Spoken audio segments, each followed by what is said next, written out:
If you're a non-US person, you know opening a bank account in the US can be very difficult. I've made many videos on this in the past because I get a lot of questions from clients and from people on the channel. And today I have something special. I go straight to the source. I did an interview with a bank manager from Relayfi.com, and this is a fintech company that is partnered with a US bank. They have full FDIC insurance, and it's a great solution. I bank there personally for my business, and I refer almost all my clients over there, and we've had great experiences. So today we're going to learn about how you can do the application so you have a better chance of getting your account approved, what to do if your account doesn't get approved, and why your account may not have gotten approved. And we're going to go over the different features and benefits that you can take advantage of on Relayfi on the platform. Okay, it's a really great interview. It's going to answer all your questions straight from the source, and I'm really excited to share it with you. So if you have any questions, subscribe, and put your question in the comments below, and I'll make future videos about your questions that we get here. So I hope this is helpful, and enjoy the video. Let's get to it.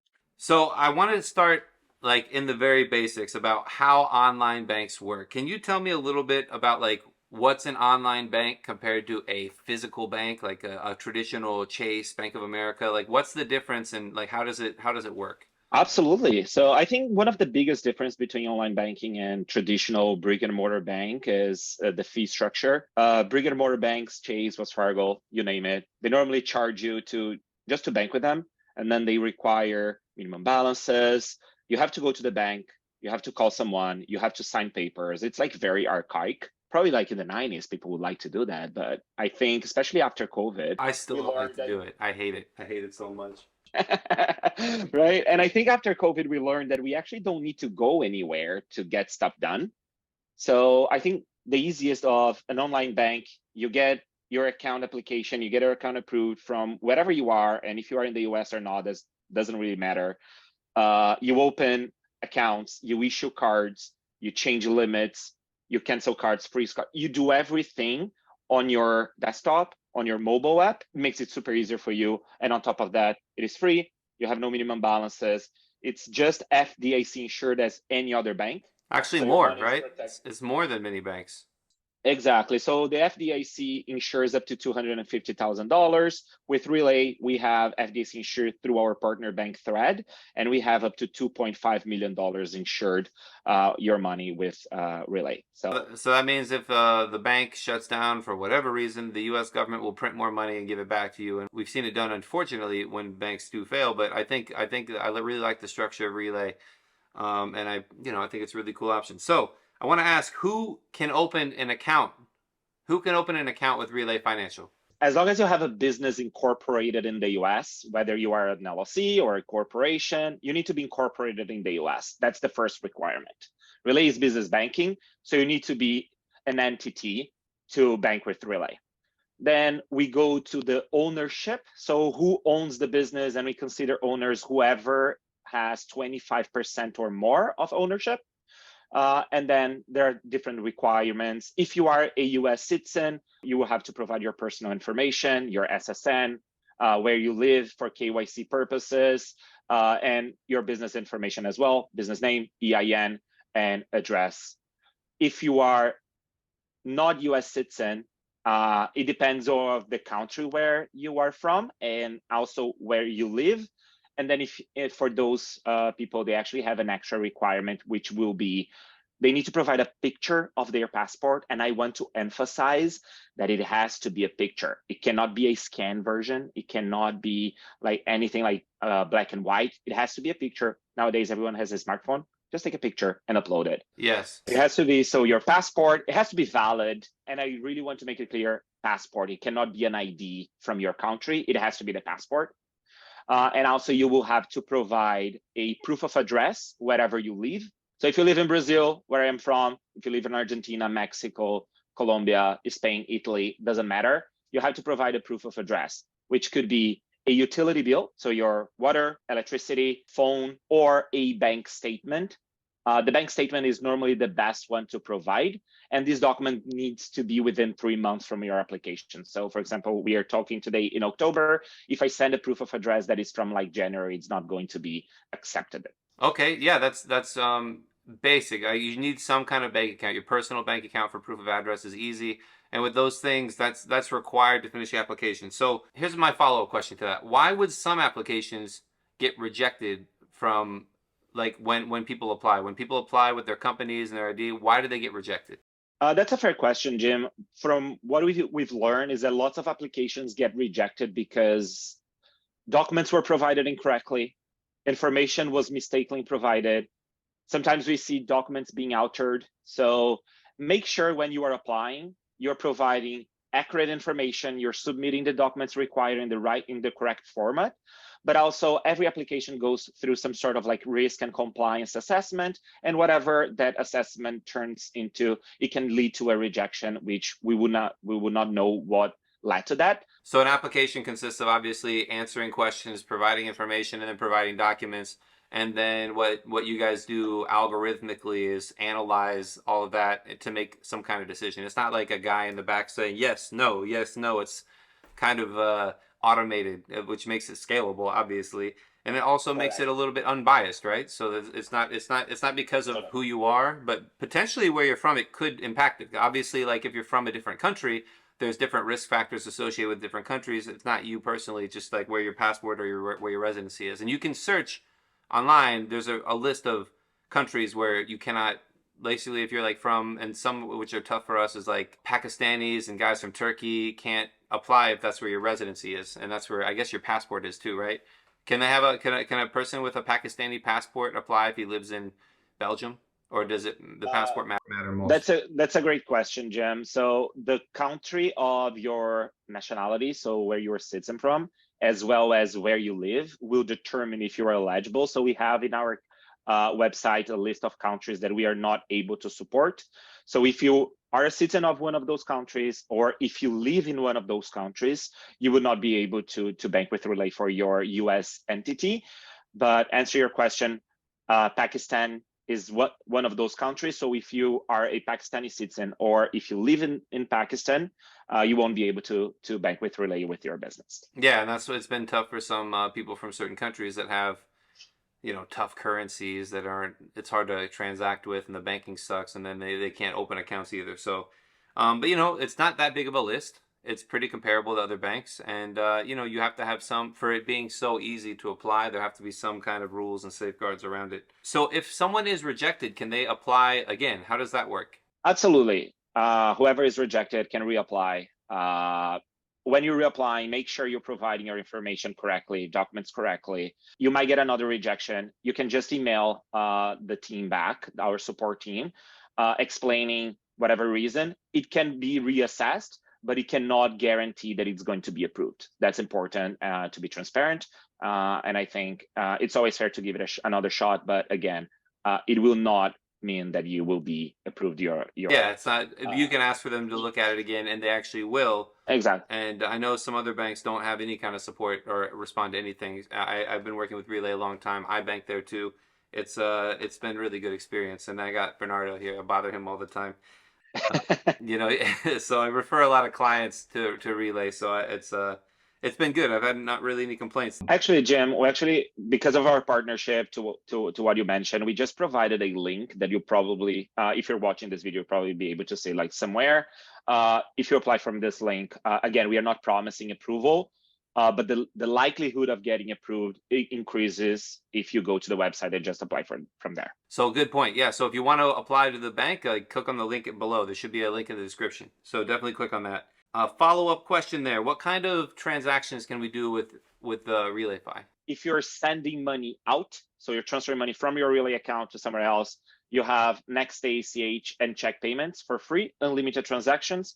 If you decide to send a wire, you will pay $5 domestic wire or $10 international wire.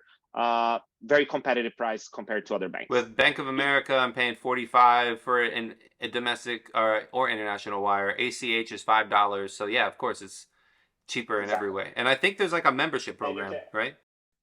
Correct. And you can also send wires in other currencies as well. So that's also an opportunity. If you decide to upgrade to Relay Pro, you will pay $30 monthly fee, and then you can send as many wires as you want for that $30. So if you're sending more than 3 wires, international wires a month, or more than 6 domestic wires a month, the $30 will make sense for you. And another type of transaction that you can make whenever you're receiving money in your account. So those transactions are free, even if it's a wire, domestic or international. you get money in your Relay account for free. I know some banks charge to receive an international wire, $15, $20, you name it, Jen. But with Relay, there are no fees for that. Is there any issues with sending wires to certain countries? I know I've had experience personally where I couldn't send wires from correspondent banks to Panama. Not because you wouldn't send it, but because they wouldn't receive it.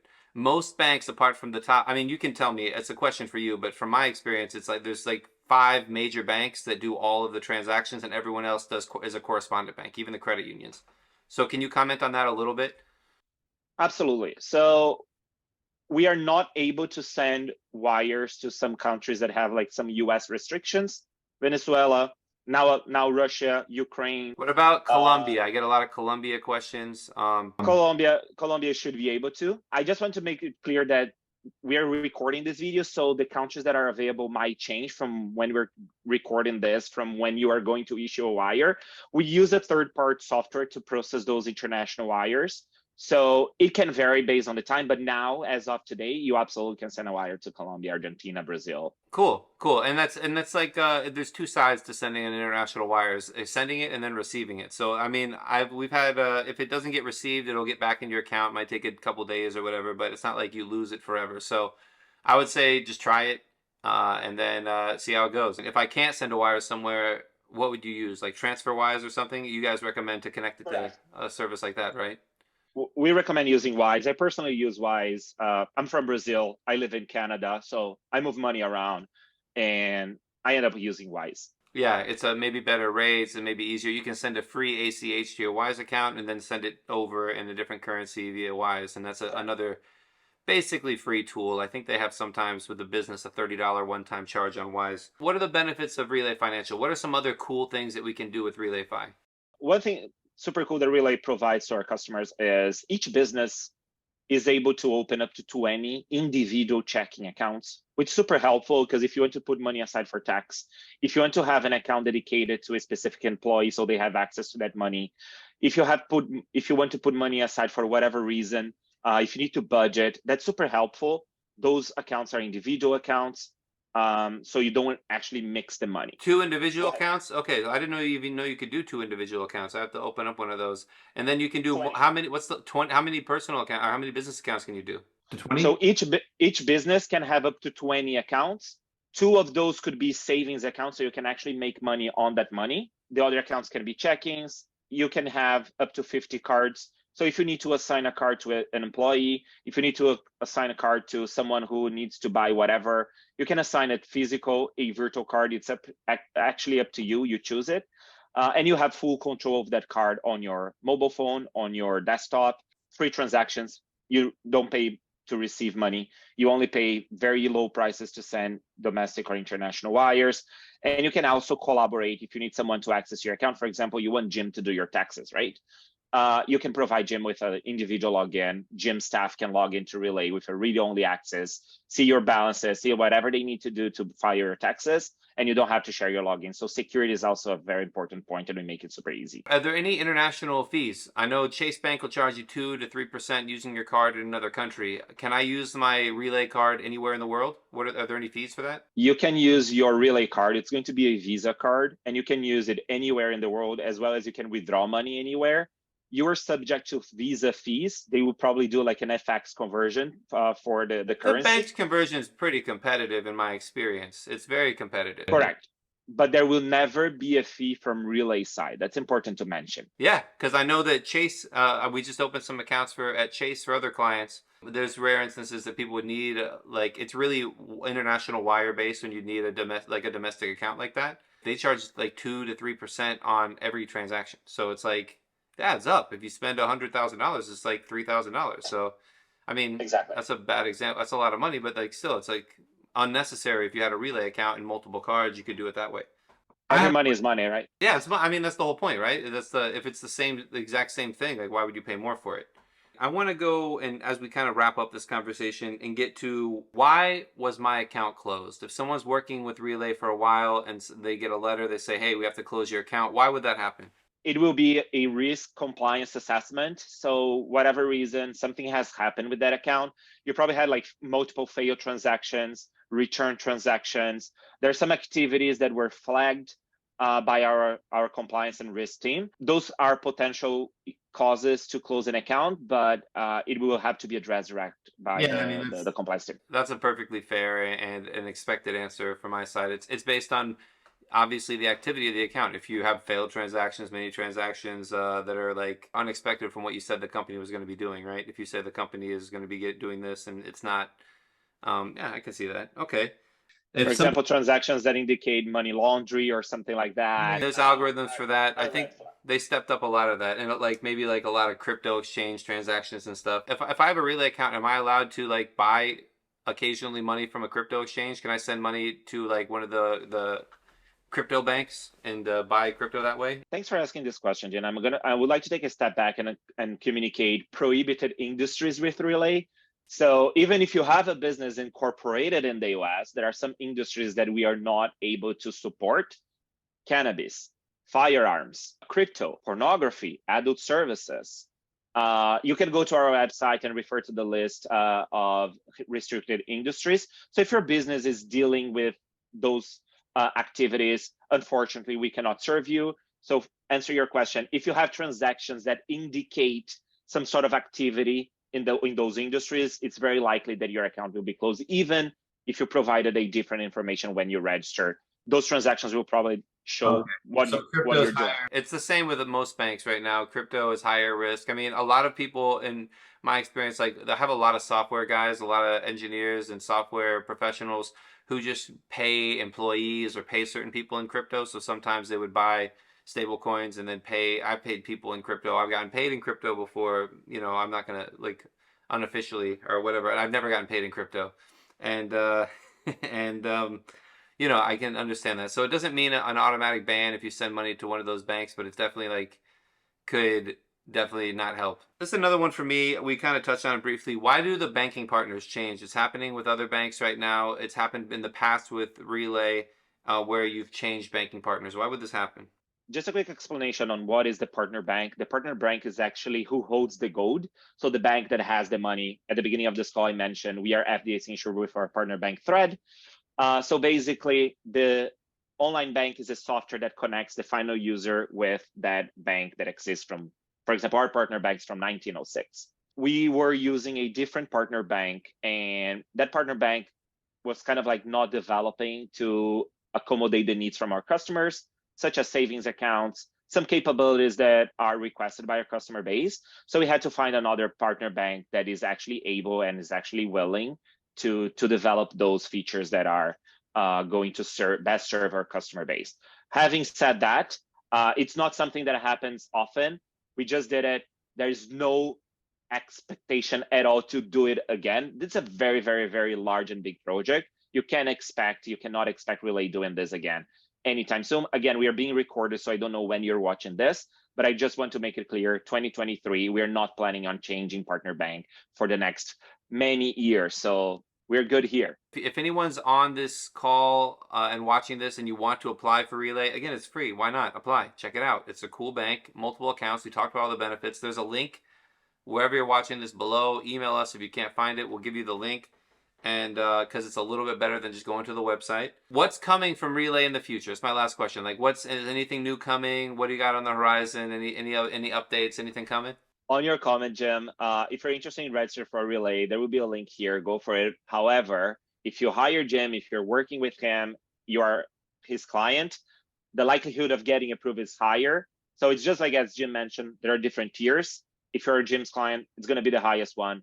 And then if you go to the website, it's going to be the lowest one. So just for context, answer your question about what is coming, what's going to be new on Relay. We are working on receipt capture capabilities. So whenever you use your card, you will be able to scan the receipt and that will be uploaded to your account. And you can actually enforce your staff to make it. Otherwise, if they fail to scan the receipt, the card is frozen within 2 hours. Oh, that's juicy. That's very helpful. Automated micromanaging. I love that. Yeah, lock your card if you don't put a receipt up.